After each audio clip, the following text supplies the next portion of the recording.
And another real terrific nugget. Stuart's going to give us a summary of GiveCamp and then how one might get involved. Yes.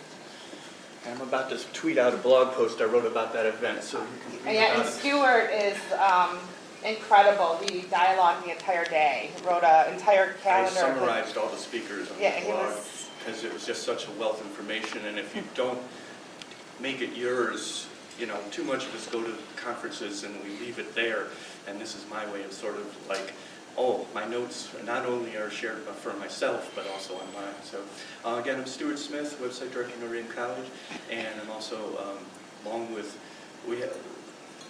I get excited when I hear about this. We in Cleveland have the largest GiveCamp in the nation. We have over 200 people volunteer. We just had our 8th year this past weekend. There's a lot of very tired people. I saw people work until 3 a.m. They start working at 5 o'clock. These are mainly developers. We do primarily website projects, but over the years we had the local gaming group put together an interactive game for kids on a website teaching nutrition. We've had database projects where, you know, tracking incoming clients for different nonprofits.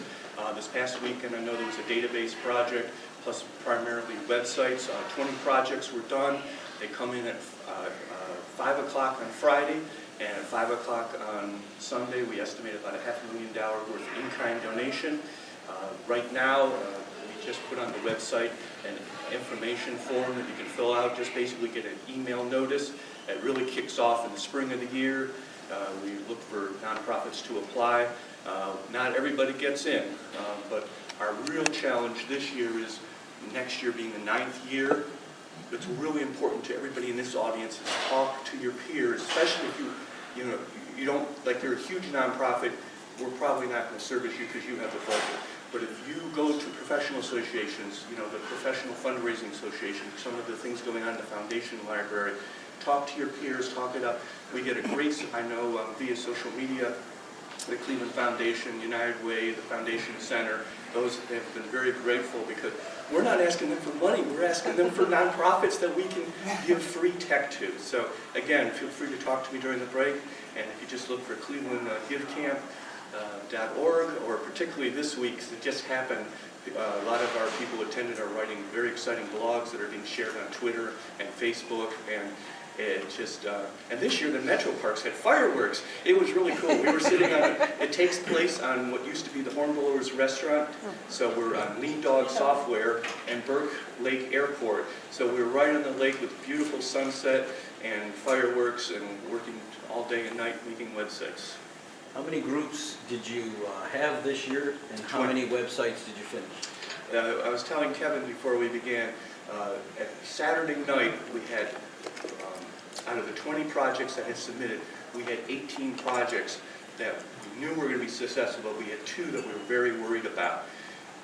This being our 8th year, we have enough tech volunteers that we have what we call a floating team. This year they happen to wear green shirts, so we're the green shirt team.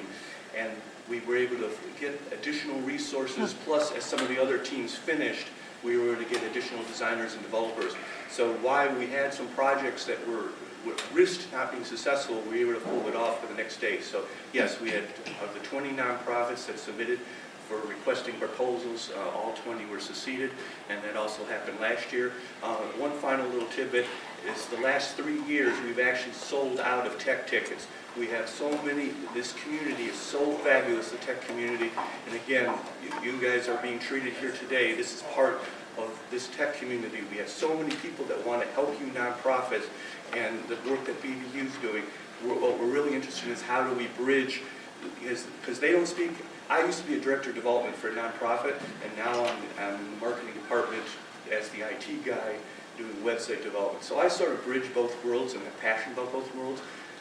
GiveCamp is one of those places where we can bridge that. BVU is one of the places we can bridge that. So thank you. Thank you both for that.